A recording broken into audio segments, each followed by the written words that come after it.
All right. Well, again, welcome to this brand new webinar that we have to give you information about the MSBA program at UT Dallas. My name is Gaurav Shekhar. I'm the program director of the Graduate Business Analytics Program Flex, as well as the online one. I have my colleague Sylvia Leventhal here with me today, who's the program manager of the MSBA Flex program. The agenda for this is very simple. We'll go over a few things in terms of information about the program, how to apply, etc.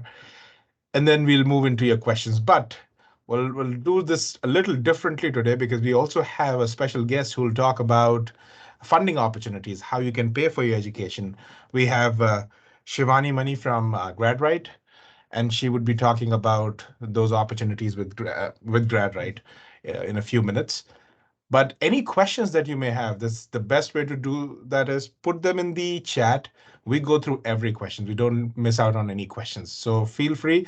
You just have to put your question once, and we will make sure that we get on that. So don't worry about your questions getting missed at all. We make sure that everything is answered. All right, let me share my screen here. And maybe start with the first part rather than any information about the program as to why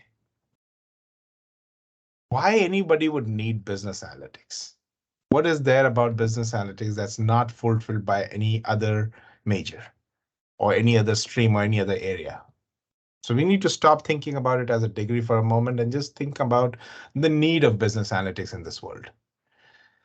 Now, to really answer that question very well, we'll have to go back a few decades and look at how the 70s and 80s was about using computer systems inside homes, inside small businesses. The world started integrating computers into their businesses, whatever was the size, computers were being used. Inside a computer are computer applications. And the one thing that any application does is manage data. So it has always been about managing data. It has always been about data. Now, as we moved into the 90s, the question was, we have all this heaps and heaps of data available. What do we do with it? And that's where the leaders came forward and they said, okay, you know what? You can use this data to look at patterns, historical patterns about what went well, what went wrong, were there any hits, misses, whatever it was. Are there any cyclical patterns? Is there something that you can do by analyzing this data that can help you forecast or predict the future? And that's where business analytics really comes handy.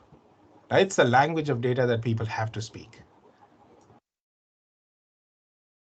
Just all right. Sorry, I had some feedback there.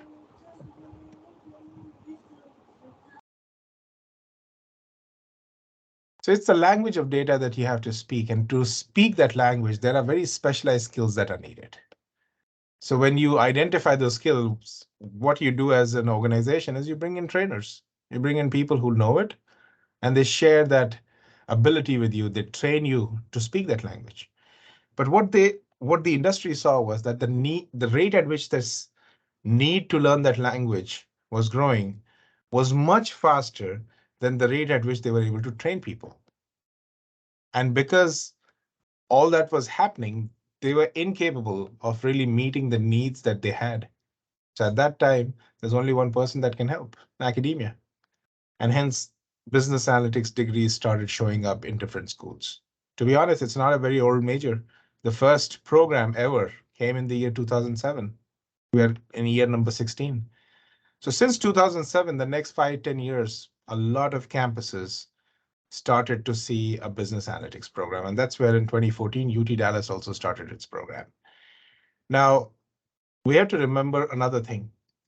We just talked about how it has always been about managing data. There is no industry that has not touched computers. Every industry in some shape or form uses computer applications and hence is generating data that can be used for making decisions, smart decisions, proactive decisions, having predictive and prescriptive capabilities. Uh, any sector that you can think of has that. But the best thing that is happening in your favor at this moment is that despite all this need, there is a dearth of qualified professionals. The key word there is qualified.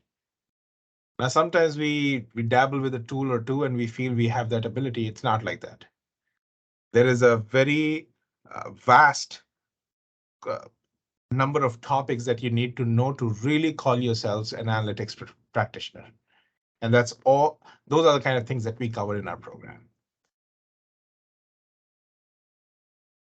Some of the guiding themes that we have: flexibility. You choose what courses you need to take, in what order you need to take, when you need to take. You need to take a morning class, an evening class. You decide how that academic journey looks like for you. Uh, Engagement. You're doing stuff inside the class, but you're also doing things outside of the class. You are interacting with employers. You are meeting people. You're working on projects. You're working on competitions. You're doing tons of things outside of the class. Your classes are going to be a very enriching experience, but what you do outside also really helps you build that profile. And that's what we encourage our students to also do. We focus on outcomes, which means that we always evaluate ourselves as well to see if we are doing something that's helping the students or not. Again, we don't want to be in a pursuit where, yes, something was done, but it was mostly busy work and it did not help the students at all. There are 10 tracks in the program, but yes, unlimited things that you can do. It's a 36 credit program. Most of the courses you will be taking will be 3 credit courses, which means about 12 courses is what you take. It's 50-50 in terms of core and electives. Core courses are the courses that every student gets to do. You must take those courses. But then electives, depending on what tracks you choose, you can choose all your electives from one track. You can pick up from different tracks. It's up to you. You can mix and match the way you want to. And all the tracks that you see listed right now: accounting, cybersecurity, data engineering, data science, decision and operation analytics, financial, healthcare, marketing, social media, enterprise systems. We have tons of options for you. It's a STEM designated program, which means that if your employer is looking for STEM talent, there you go. If you're an international student, the extended work authorization that you get on your student visa, you get it through the STEM designation that the program has. We have we admit people in all the 3 semesters: fall, which is August, spring in January, and then summer, which is May. Again, we are the largest business analytics program in the country. And the reason why we are the largest, and that helps us as well, is because you just saw the electives. You had to take 6 courses. The number of choices that you have is more than 80 courses. No other program in the country can offer that many courses. And because we can offer those many courses is why we have so many students, because we can offer the most number of courses ever. The average starting salary of somebody with maybe say 0 to 2, 3 years of experience, what they come with that experience into the program, they start off with something in the range of $100,000 easily. You add more experience to it, the number goes up. We always see, in fact, the last class that just graduated, the highest number reported so far was 242K. We have partnerships with dozens of companies, and these are not partnerships where we just have a simple relationship where hello, how are you? No, these companies are working with us left, right, and center. They're working on projects with us. They're working on competitions with us. They're working on research with us. They hire our students for internships. They hire our students for full-time jobs. When they need talent, the first person that they come to is us. It's those kind of relationships. There's a very high return on investment.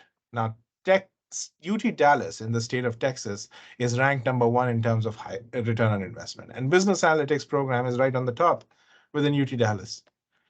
A lot of lending organizations will give you anywhere between 7 to 20 years to pay back. Our students are paying back in 2 years, 3 years, the whole amount. You talk about internships, more than 600 of them are pursued every year, and that number is going up. I mean, this is the average, I would say, for the last 3 years, but we are starting to see 700, 750, 800 internships in a year. Why? Because, of course, we have grown, we have more students, but then more employers are finding our students likable, plus they find our students as the right fit in their organizations. Now, let's say on an average in a semester, in one semester, 250 to 300 internships are pursued. If there are 300 internships, we will have at least 250 unique employers that are hiring as students. Now the pay is about $30 an hour, which is in line with how full-time jobs are. $30 is like $60,000 a year, but that's as an intern. What we have seen is the ratio between an intern's pay and a full-timer's pay is 1:2. So the same 30 hours will be 60 hours, $60 an hour, which is about 120K. That is 2 to 10s. The three flavors of the program. So the Flex program is the one which has all the 10 tracks: data science, data engineering, operation, healthcare, all that you just saw. And we'll glance into the catalog as well momentarily. Most of the classes are face-to-face. We have some online options as well in the Flex program. It's self-paced. You decide how you want to do it. The fastest you can do the whole degree is 9 months. And you have maximum of 72 months to complete the degree. Nobody takes 72 months. It's 1.5 to 2 years, which is like 17 to 22 months that they take. It's a state-funded program, which means the more credits you take in a semester, the per credit hour rate goes down. And at 12 credits, there is a cap on tuition, which means, let's say you decided to take 15 credits. Credit number 13, 14, and 15 will be free for you in that semester. We have cohort and online as well as two other options. They have two tracks out of the 10 that Flex has. Again, the modality of cohort is face-to-face and online, most of the classes being face-to-face. Self-paced, the tuition is fixed. It's different from Flex. And online is if you're looking for 100% online experience, all the classes will be online. The two tracks we focus on is data engineering and data science there. Scholarships are available for all the programs. There is difference in the scholarships in all the programs, but nevertheless, there are scholarships. And GMAT and GRE waivers are available. We'll talk about that in a moment. So application requirements, we need your GRE or GMAT, definitely. However, the waivers are given on a case-to-case basis. Now, if you're looking for a scholarship, we definitely would need either your GRE or your GMAT official score. If you're going for fall 23, the deadline is May 1st. By May 1st, you should have your admit in, you should have your scholarship application in for the Flex program, and you should have your scores in. The score should have reached UT Dallas, not that you have reported. It takes 2 to 3 months, 2 to 3 weeks for those scores to reach. So kind of plan it accordingly. We will need your transcripts. Unofficial would do for beginners. We will go with your unofficial transcripts and make the decision. But then after the decision is made, you'll have to send us your official transcripts. We don't want originals. Please do not ever send originals. Attested copies that are in envelopes that are sealed and stamped on the seals by your institution. That's what we need there. Your resume is needed. 3 letters of recommendation in which at least one should be from a working professional. Now, this person may have worked with you, may not have worked with you. That's okay. But right now, they are a working professional somewhere. And then your personal objective statement, a 1-page, double-spaced essay, which talks about, we'd need 2 things: why this degree and how this degree will help you in the future are the 2 things we need to know. Now, we don't have any application fee waiver. If you're not an alum or a current student applying to the program, we can't give you an application fee waiver because we are a state institution. But the next time you apply to UT Dallas, let's say you're in the program and you want to do another degree and you go and apply for that degree, you will never be charged another application fee. It's the first time that you're always charged. The first program that you pursue, for that you are charged. Which brings me to one clarification here. You end up applying to 3 programs at UT Dallas, you'll have to pay 3 times because you have not yet started a program. But once you are in a program, you've started the program, and then you want to apply for another one, yes, at that point of time, the fee waiver will be given. We have separate, as I said, separate application for scholarships. May 1st is the deadline, but PA-ships are also another great option, but they're not available to incoming students. You need to spend at least 1 semester at UT Dallas, get a GPA, show us what courses you have taken, how you are before we hired you as a TA. It's only available from the 2nd semester. A quick summary, and we are right now working on our fall numbers as well because we just got them, but about 300 internships with about 262 employers. $28 was the average, and about 71 was the highest, $71 per hour. Those are big numbers for an intern. Some of our top employers, Amazon has a big office in the neighborhood, so they hire a lot. EXL, which is like the data layer for the supply chains around the world, has started hiring from us, was in fact our biggest employer last year. Uh, Genpact, Copart, USAA, SAP. We have a big SAP presence here in the school. A lot of students, you know, between data science intern, data engineer, business intelligence, data analytics, data analyst, those are some of our common jobs. People do software development jobs as well.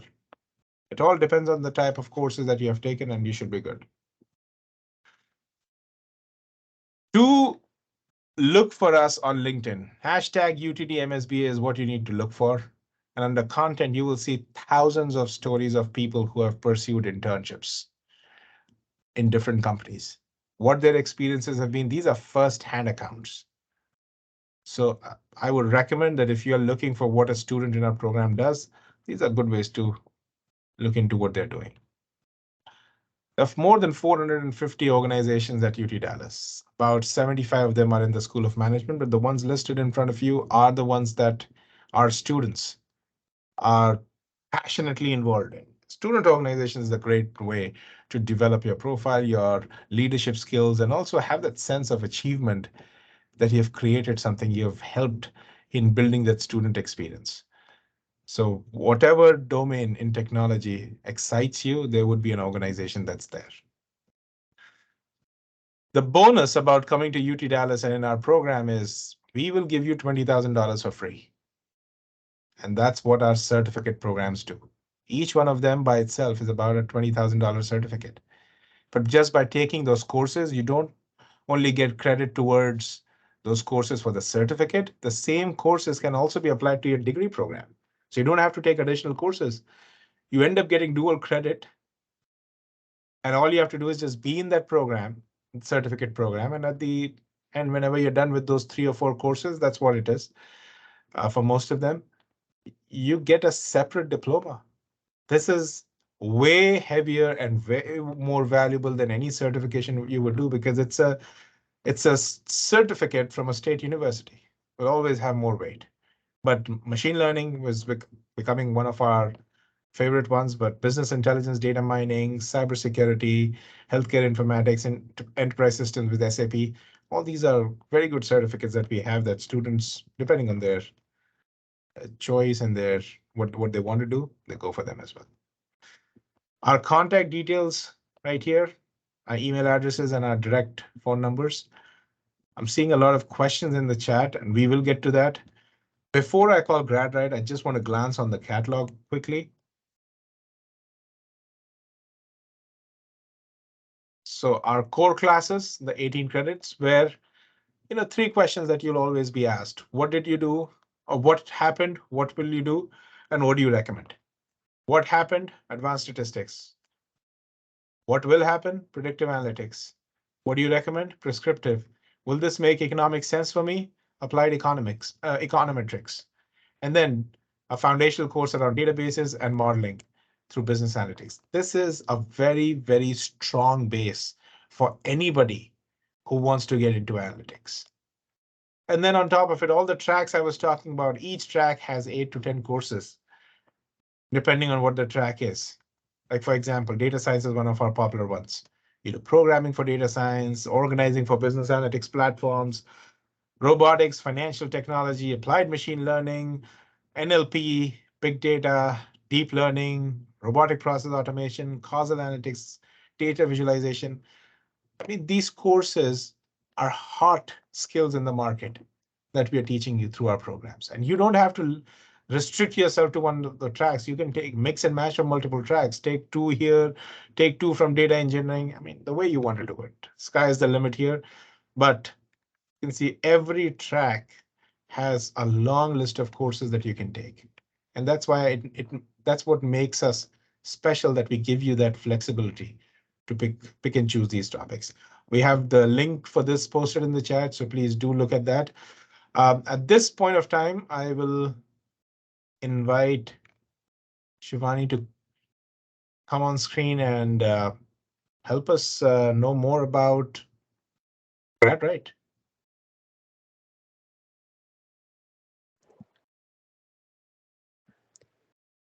Hi, Gaurav.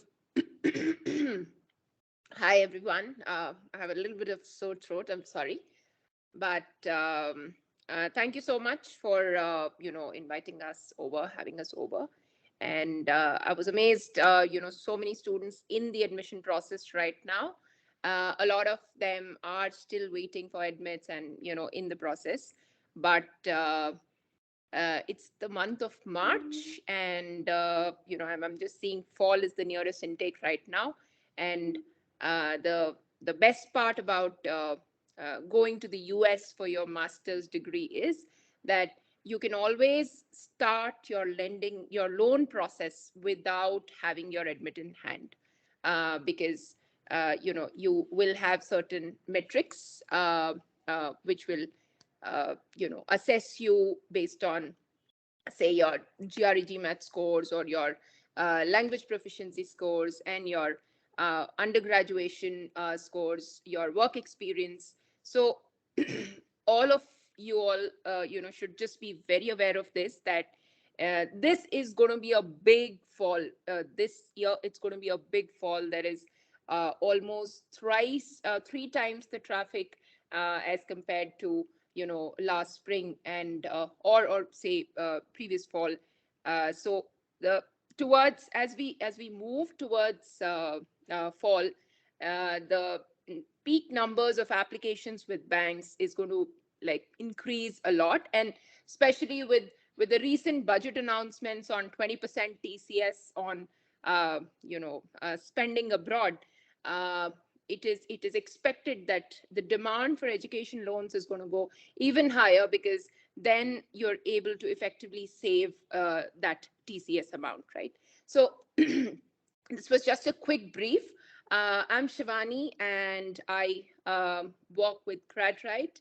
I helped students, me along with my team, we helped students get their funding sorted for their masters abroad. And I have fairly about 14 years of experience now. I've worked in the banking and finance sector.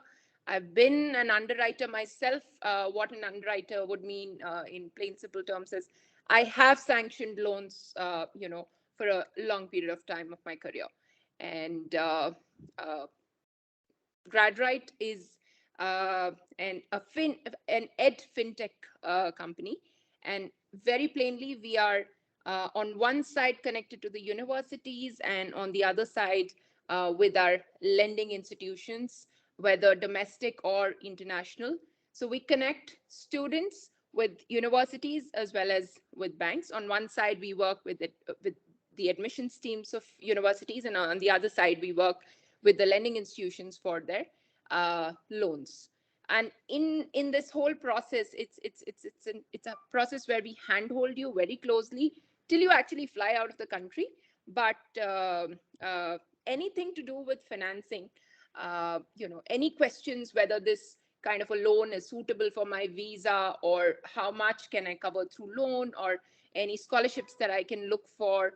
We internally also have tons of scholarships. So all of that all can be taken care of by us. And although I say that we till you fly out of the country, but trust me, there are students who connect back because they want to give back to the community. So the connection actually never ends, right? All right. Now, it's GradRight is a do-it-yourself platform. You can just sign up and create a loan profile. You will have all your offers coming onto the portal, coming onto your dashboard, which is going to be a customized dashboard to your profile, and you will see everything transparently presented. On your dashboard, you will know which banks can actually give you what offer. And UT Dallas MSBA program happens to be one of the very top-notch programs. So the kind of deals that are available, the kind of offers that are available in terms of covering the entire tuition and living costs, or the kind of discounts that we can get on interest rates or the processing fee, they are very, very good because of the program being so top notch. We have all kinds of lenders connected with us, domestically, private and public, and non-banking financial companies, and internationally, there are 3 international lenders as well who do USD loans. So whatever is a comprehensive set of lenders for you will be shown to you, and then you can choose to connect with the ones you want to move ahead with.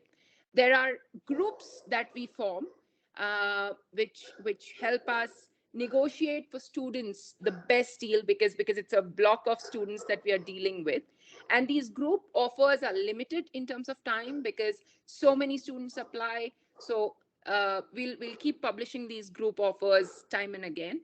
And with some of the lenders, we also have exclusive scholarships. So if you're looking to go apply to a lender, do check us out, because maybe if you apply with that lender through us, you may be eligible for a certain amount of a scholarship, which could probably cover your some few months of living expenses at least. And any scholarship, I feel, is a good scholarship. So that's about us. All you need to do is use the uh, Utitalis link that we have to apply onto GradRight, and the rest of the process is do it yourself. Still, we will have an advisor hand holding you till the end, right?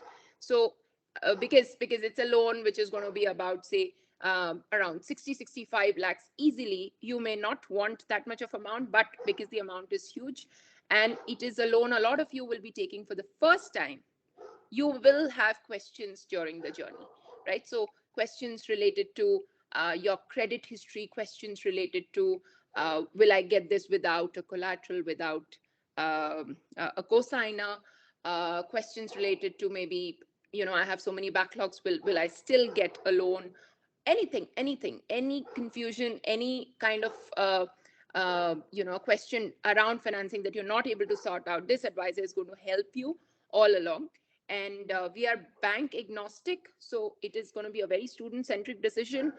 Basis what your expectations are, we're going to match you to the best offer, right? So you will get a lot of scope of negotiating, a lot of scope of dealing on various terms. What is the best term that you can get?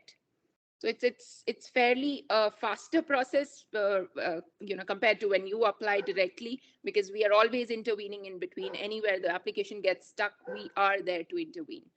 And we deal with the central teams of these banks. So the escalation, any kind of intervention in between is very easy to do. And hence the negotiations also become very, very easy. So that's all about us. We've been, I mean, I fairly remember that I've totally seen 5 seasons till now. COVID was in between a showstopper, but then overall 5 seasons, and every season we are seeing the traffic increasing tremendously, especially towards the US. So these are few things that you would want to know. But go ahead and make a loan application through GradRight. Make it now, even though you don't have your admit, because of the kind of traffic that we are going to see. Also, to get the best deals, you would be reading in news that there are rate hikes happening across the world, right? Internationally, also rates have increased, and domestically also interest rates have increased. So you would want to save money by negotiating the best deal, right? And we will help you do that through our team of advisors, and make sure that whatever it is the bestest loan for you. It is the best, most suitable loan for you, for your profile. That's all, Gaurav.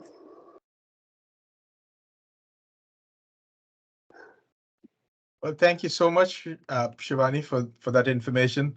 Please do stay back. We might have some questions that they'll put in the chat. Uh, but we'll now jump into your questions, folks. Thank you for very patiently putting them in the chat for us. I see a big list, but we'll go through that. Not a problem. All right. Starting from Abhinav. Okay, I've received an admit on 17 February and I applied for my I-20 on 19 Jan.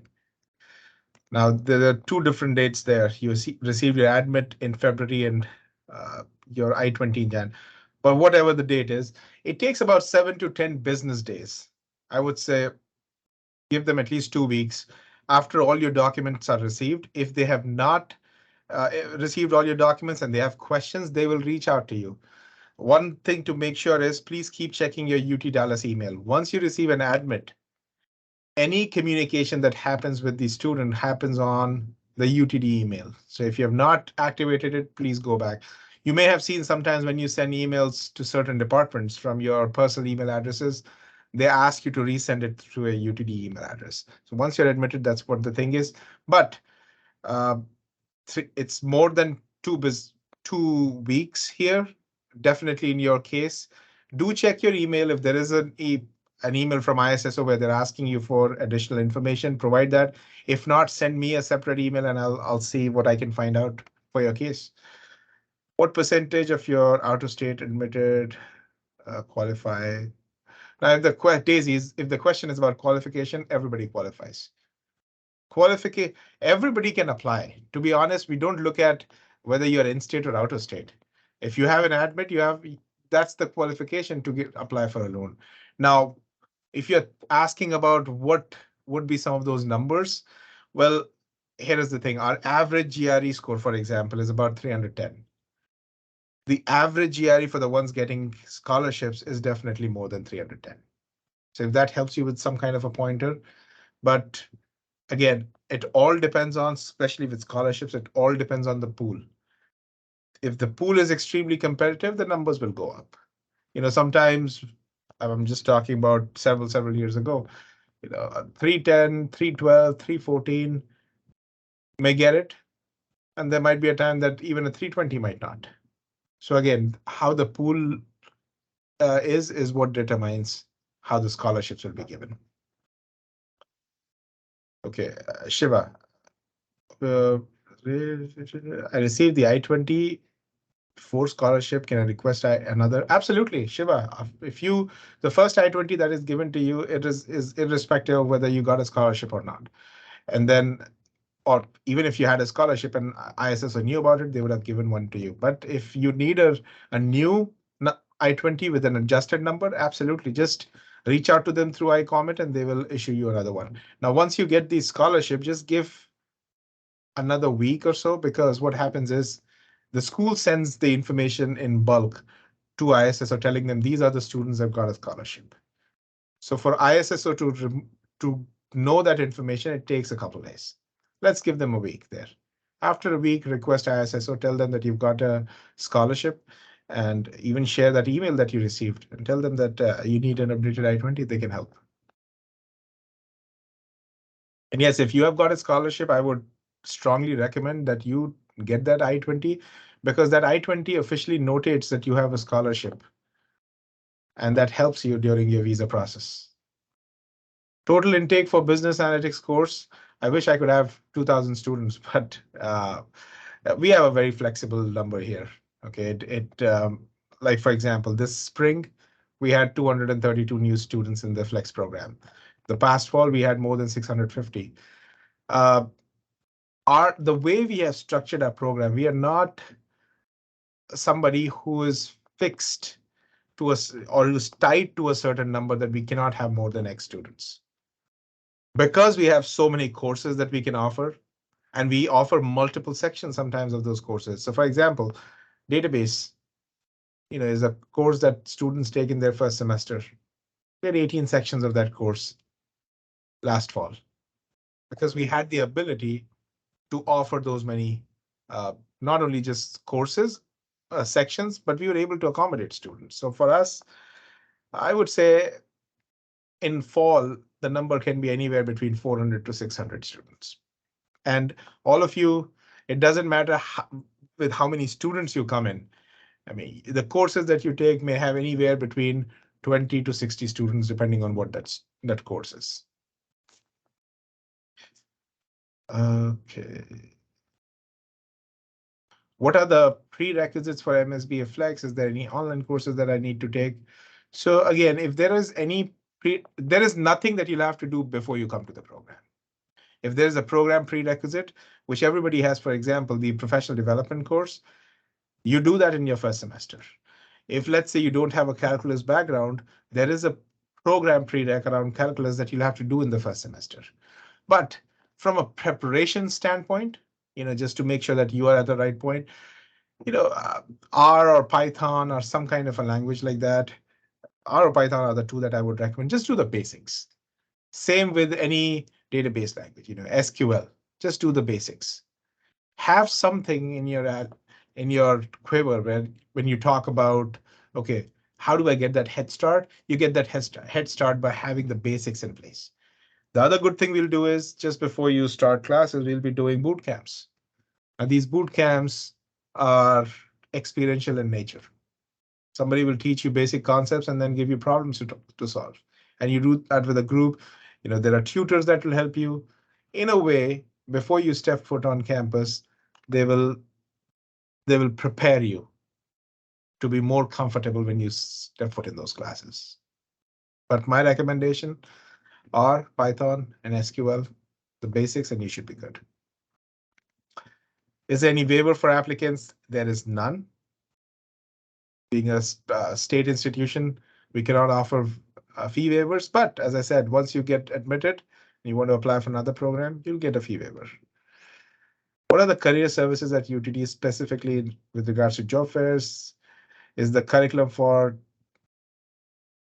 is it tech focus or more tech, business focus? Okay, I'll take both of them. So think about it this way. We have a multi-prong approach, which means our University Career Center, which is there for every school at UT Dallas, has lots of resources. They do the career fair 2 times, 3 times a year, and they bring in 30, 40, 50 employers in one go. They when employers want to post their jobs, they do through a portal that we have called Handshake. All of that is at the university level.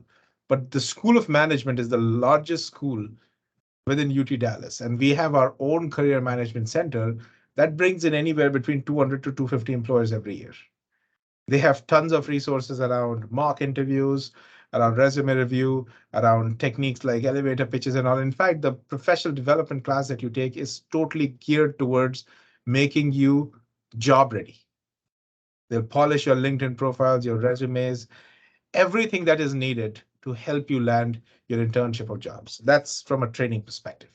The program, on the other hand, we send our resume book to 1,600 plus employers every semester. We bring in companies that come in to hire only from our program. In fact, last Friday, we had Alteryx. Alteryx is a leader in the BI space. They came and they did their largest career fair ever, which was attended by more than 300 students, and it was exclusively for MSBA students. There were companies that had that talent, that were looking for Alteryx talent, and all the students that participated, each and every student was Alteryx certified. So yes, we do have different ways through which we bring in these companies, and we bring them in a way that they engage with us. And it's just not transactional. It's not like, oh, I have 5 openings. Can you help us fill those 5? Well, you have 5 openings, but to make sure you have the best candidates, help us in training them, help us in certifying them, getting them to a point where you can interview them and they feel more confident about those interviews. So that kind of stuff is what we do. Is it more tech focused or business focused? Depends on you. It's a very techno business school. You can take courses that are extremely technical in nature, and then there are courses that are very business in nature. But the good part is because we are in the business school, the applied nature of any technology is what our focus is. So yes, you will learn how to write code in some of the classes. You might go to the very details of, for example, deep learning, just the math of it, and then from the math to the coding layer, the development, the programming layer, then to the application layer. So you will learn all those different things, but you will definitely learn how to apply certain concepts in a business scenario. That's where we differentiate from anybody else who's there offering similar programs. Vamshi Kumar, Do we need to pay any upfront tuition fee before joining the college to confirm our admission? No, we don't have. Some institutions call it seat fees or deposit. We don't have any of that. Once you enroll in your classes, and enrollments will begin in April for fall, close to your classes, and all that will be on your portals. Those dates will be sent to you. Close to the start of the classes is when you'll have the deadline to pay. Any application waivers for attendees? We don't. Can you tell about the scholarship validity period? Is it only applicable for first two, or can we continue to the next? Okay, so for the first time when you get the scholarship, it applies to the first two semesters. After the first two semesters, you can apply again. And you can, if you get it the second time, the same benefits get transferred to the remaining semesters as well. It's always given for one academic year, which is two semesters, two long semesters. I recently received my scholarship along with the option to opt for MSBA. If I were to choose a dual degree, what would be the impact in terms of duration of the course? So a couple things. You will enroll in the MBA once you come to UT Dallas. Now, the MBA by itself is a 53 credit program. But if you do it as a dual degree, you just need to take 27 credits, so half the credits only. If you decide to go about the MBA, and I would strongly recommend, because we are a top business school, getting an MBA from a top business school will really help you. If you want to go with that, it will be another 1 year. 27 credits is, let's say, 3 semesters, including summer, where you're taking 9 to 12 credits. You take four courses in the two long semesters and maybe one course in your uh, the the uh, the summer semester, and you can have another MBA. But after 1 year, you're starting in fall 23. So let's say by the end of spring 24, you decide you don't want to do the MBA, you can drop that as well. You have an option to do that. But if you're enrolling in that program, I would strongly recommend that you should go with that MBA, because that MBA will definitely help you in the long run. Plus, it's from a very reputed institution. Kush, can we submit official transcripts after we join the university? Yes, you can do that. Just make sure that you're, first of all, no originals. We don't want originals. It should be attested copies that are in envelopes. They're sealed in those envelopes, and the seals are also stamped by the university. If you have an unopened envelope like that, we will be able to accept it. There's a Dropbox facility, you can drop it. I got my I-20 on 22nd Feb, but my scholarship result was out last night. I got but today in the evening, the request. So what should I do now? So again, since you got the result last night, there is a high possibility that ISSO still doesn't know about your scholarship status. The thing is, the systems through which you are awarded a scholarship and what ISSO uses, they don't talk. The two systems don't talk. The two programs don't talk to one another. So the school has to send that information separately to ISSO, which they do on a weekly basis, a week or 10 days, whatever it is. So just wait for a few days and then send them that request. Probably they'll have updated information about you to issue you that I-20. I received my scholarship along with the clause. I'm only interested. Does that affect? It will not affect your scholarship. If enroll in the MBA, you'll have to do that. But after a year, if you want to drop it, you can drop that. You can just take MSBA courses while you're enrolled in the dual program, not an issue. I've received my scholarship. I would like to know how this changes the I-20. Okay, so one of the things on your, if you look at your I-20, if you have one without the scholarship, there are no funds listed next to the scholarship aid, all that kind of stuff. With the scholarship, at least now that section, they will mention what is the support that you have. The second thing is the funds that you have to show without a scholarship is about $52,000. With scholarship, it's about 36. So that is a significant difference right there. Plus, from a visa perspective, if your I-20 lists that you have a scholarship, that's a good thing. I would say get a new I-20.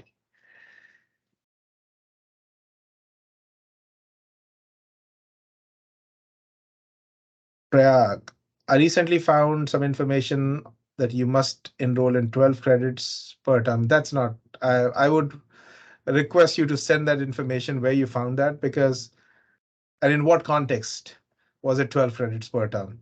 As an international student, you're required to only enroll in 9. If someone enrolls in equal to or more than 15 credits per, I have to pay extra credit. Yes, so the the tuition cap for MSBA Flex applies at 12. After 12 credits for that semester, whatever additional credits you're taking, there's no tuition for that. But please do share that link with me where it said 12 credits is required, the minimum number of credits. I want to see what's the context of that information, and I will clarify that on the email. Okay, I've accepted my admission long ago, but I didn't get any information about the scholarship yet. When will I be getting it? Shivani, first of all, please make sure that your scholarship application is in. Also make sure that your GRE or GMAT scores, whatever you have written, is also the official scores are received by UT Dallas, not just sent to UT Dallas, but received by us. And from there, it totally depends on where you stand in the pool. If you're, let's say, you're the if you rank at a point where our scholarship committee can give you a scholarship, they meet every 1 or 2 weeks. They will give you the scholarship right then and there. They will tell you you've got the scholarship. Here is how you have to go and accept it, all that kind of stuff. However, if they didn't find you eligible enough right now, I mean, or having met that minimum criteria to get that scholarship, they would not send you a rejection. They will put your name back in the pool and might look at your profile again the next time when they come back. The next time when they come back, the criteria would have been reduced slightly. And at that point of time, we'll see whether you meet the minimum benchmark or not. They do this all the way until the first week of May. Sometimes, that period of end of April to early May, because that's the time when they would have given all the scholarships out. They will do it until then. And then after that, if you don't make it at that point of time, when they have completed the all the awards, they will tell you you whether you got it or it's a reject. Okay. No deposit amount is needed. Suraj, Prachi, I've raised request for only 2 LORs. Can I still make another request? You can, absolutely. You can do that. Is non-A NACA college degree acceptable? Absolutely. You can apply. It should be accredited to a university. That's what we need. So, Rami, I've applied after priority deadline and requested GRE waiver. May I know how long it might take to? So, it our team generally takes about a week to 10 days. Now, just because they're in the middle of a lot of applications right now, they might take a little longer, but they generally try to reach out to you within 2 weeks to tell you whether your GRE waiver was accepted or you need to write it.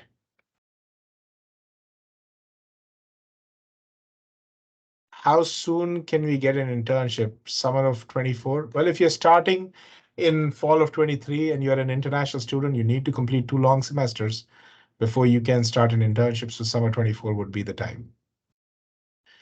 I've posted my transcripts a month back, but I still see that.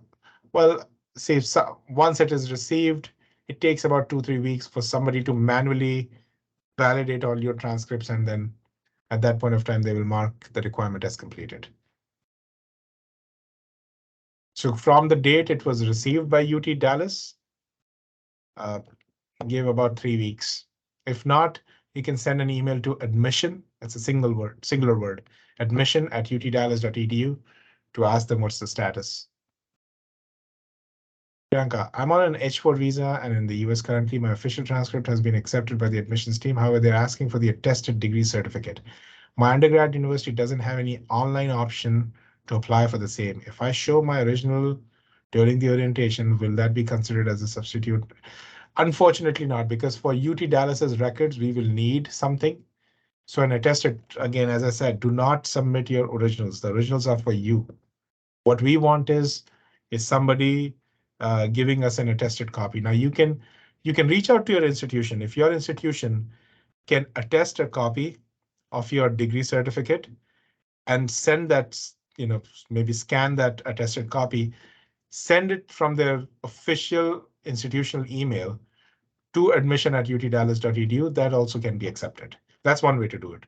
The second is there are online services like Parchment, TrueCopy, which is a system where all universities interact with one another when it comes to sharing documents. That's another thing you can do. The third one is, of course, they'll have to submit it through sealed envelopes that they'll have to send directly to UT Dallas. They can send it to you also, and then you can submit it to us. But yeah, email also works. If they can do it through their official email, they'll have to send attested copies. That's the thing. Abhinav, can we choose the classes and faculties by our own? If yes, will be given first preference, cohort or flex student. First of all, cohort students and flex students have different classes. Okay, cohort sections are separate, flex are separate. Flex, you'll have more options because just the size of the program is much larger. There are many more options. To be honest, once your enrollment opens, it's a first come, first serve thing. So you might get the instructor, you might not get it for some. Sometimes you get it for some of the classes that you were looking for, sometimes you don't. But uh, you will have the ability to do it on your own. Just make sure by the time you're ready to enroll in classes, your enrollment appointment opens. At that point of time, there are no holds on your account. Even one hold can stop you from enrolling. So proactively just make sure those holds are removed. There is one hold which is about cannot register online for flex students. That will be removed as soon as the advising orientation piece is done. They will send you some videos. That's why keep an eye on your UTD email. There's a lot of information around orientations, how to get started about things that's shared by advising, by the program, by the university. Just act on those emails. If you're not a person who is not very used to reading emails or responding to emails, well, find a way to do that because our primary medium of communication is going to be emails.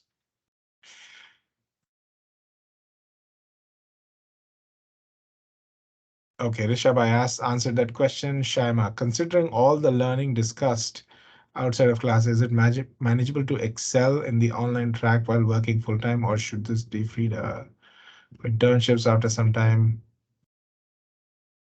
Well, these internships are full time in a lot of ways. The reason is because what we are seeing is what used to be about 20 hours on an average is now becoming 30 to 40 hours. Companies are seeing a lot of value in interns. They're actually making interns do work that consultants would be doing. It is very manageable. Again, if you're working full time and you want to do this completely online, it's absolutely possible. We have enough number of people who've gone through the online program where they took classes online and they were able to compartmentalize their work and their classes separately. Yes, it would be a little a learning curve the first time you do this. And whether you take these classes online or in person, the first semester is always slightly challenging. The reason is because you're trying to set a routine. Even if you're doing this degree full time, let's say, taking classes is something that you may have done several years ago. So there is a lot of benefit in adjusting to that schedule the first semester because that then starts helping you in subsequent semesters. And whether you're working full time or not, you'll be able to manage it very well. I mean, I've had students who started with one course, and these are not international students, these are of course domestic students, one course in the first semester because they didn't know how to manage work and college, to the point that by the time they were graduating, they were taking 3 or 4 classes because now they're more comfortable in managing the classes.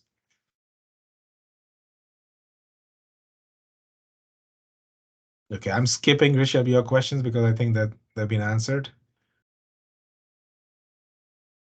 Is the program name MSc or oh, Shivani, is the name of the program MSc Business Analytics on the GradRight platform?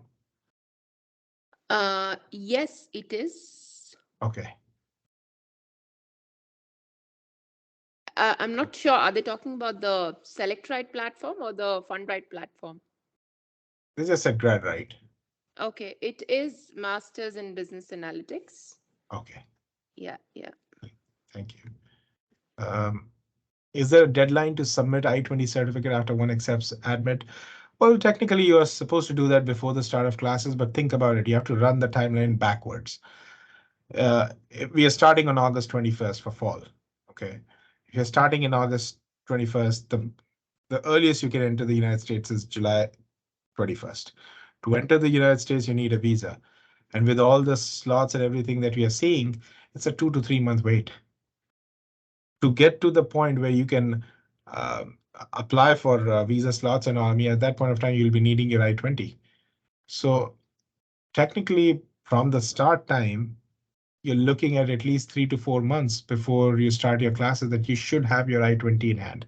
So around this time, I would say just go ahead and between now and end of April, you should have your I-20 with you. I received the Dean's scholarship for Avantika. I see the Dean's scholarship for MSBA, MBA while I was at. So okay, we responded to this question. You just have to enroll in the MBA in the first semester, but after 1 year you can drop it. To confirm the admission, all you have to do is just confirm it through the UTD portal.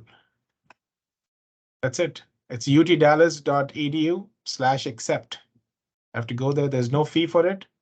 So please do go ahead and confirm your admission if you're thinking of UT Dallas.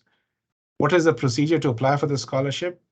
We have a separate form for the flex students to apply for that scholarship. We'll have that link put in. It's not already there.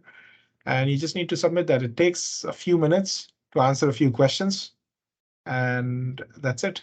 But just make sure that your GRE or GMAT scores, the official scores, are received by UT Dallas, because even after you submit that application, if those scores are not received, the committee will not look at your whole packet.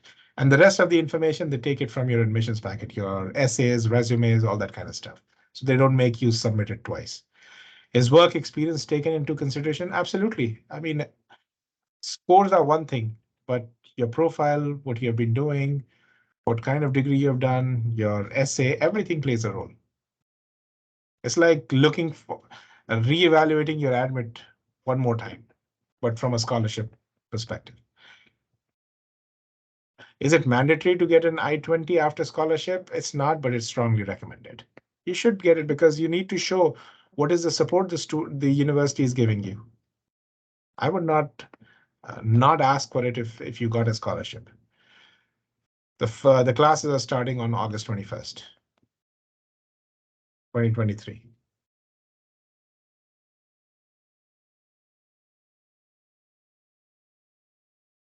How long after applying for a scholarship must we wait for a decision? As I said, it could be a week, it could be 2 months, but most of the decisions will be rolled out between the end of April and early May. What do you need for a second year scholarship? Well, again, if it's an academic scholarship, your GPA and all will matter. If it's a scholarship that requires you to also be active with, extracurricular activities, all that will come into picture. But there are a lot of donor scholarships that become available in the second year, and each scholarship has a criteria. You can go to the Jindal School website and read those criteria, what they are for the second year. How many internships can you enroll in? This is Daisy's question. Well, you can do an internship as an international student for 364 days. 364 days is 3 semesters technically. Okay, so every semester you can do an internship. So most of our students, the max that they go is 3 internships because that covers the 364 days. Yeah.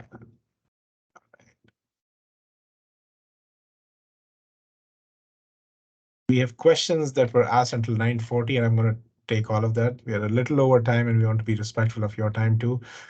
Uh, is the process same to apply for a fresh I-20 after getting scholarship? You don't have to apply a brand new I-20. It's more like a reissue of an I-20. The best thing to do is just go to icommit.utdallas.edu and send a request saying that you already have an I-20. You just need a new one because you got a scholarship. But please wait for at least 10 days after you got the intimation of a scholarship and you accepted it.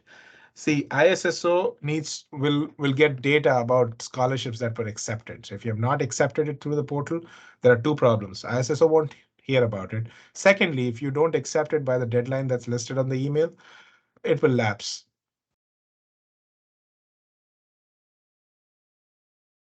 Is there a separate need to apply for scholarship for the Flex program? Yes, you need to do that. Shiva, how to request an updated I-20?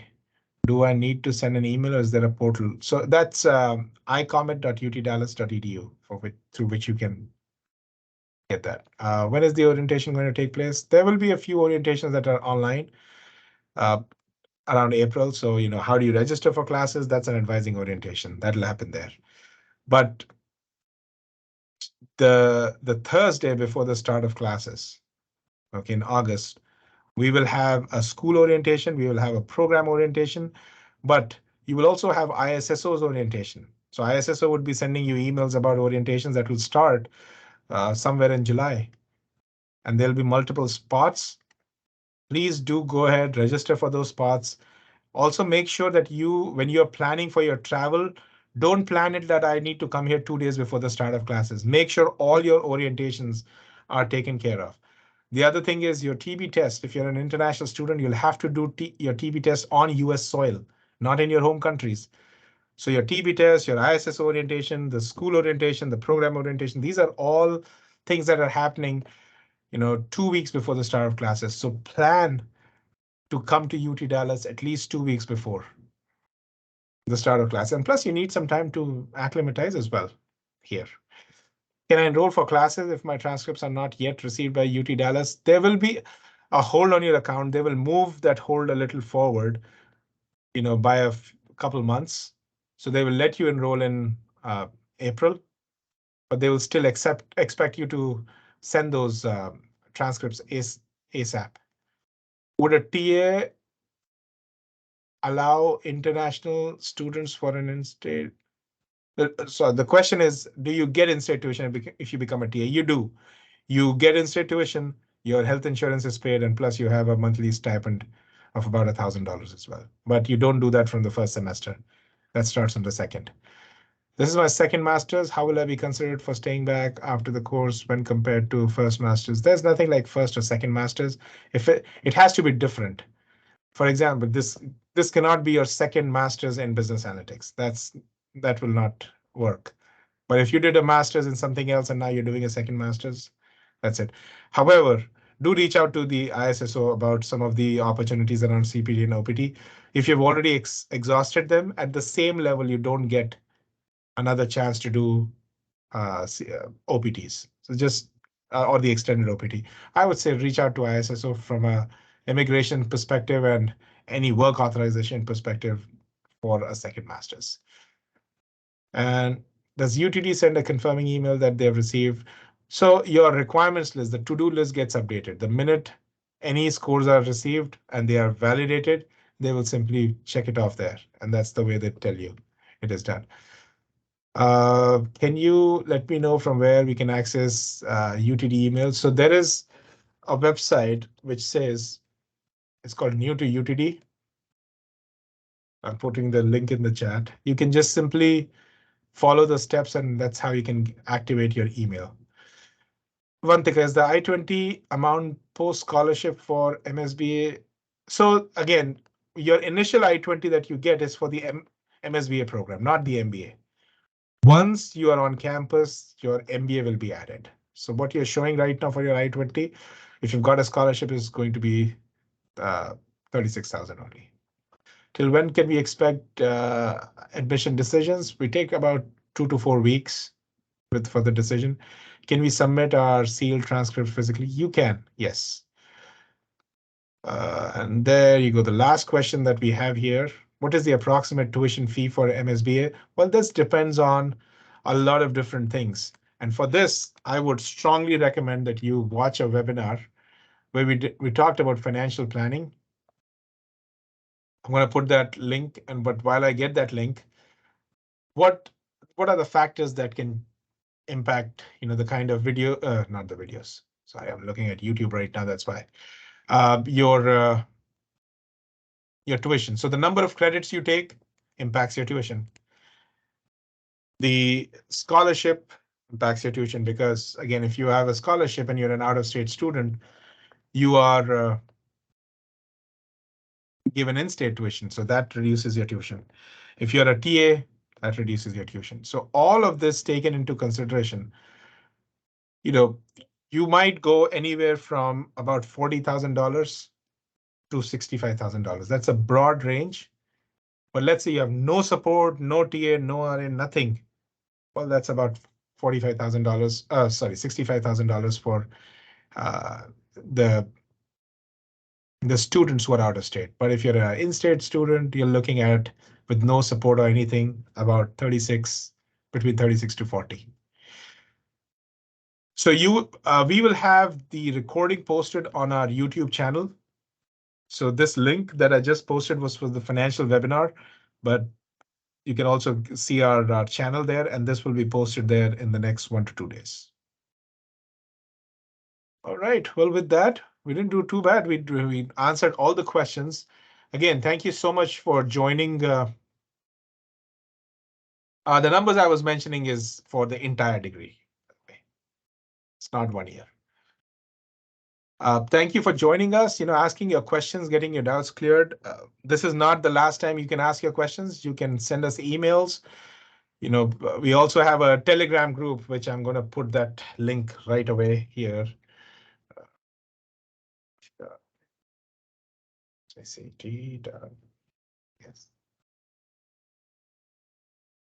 So we answer questions through that as well. I'll put that link in a moment. There you go.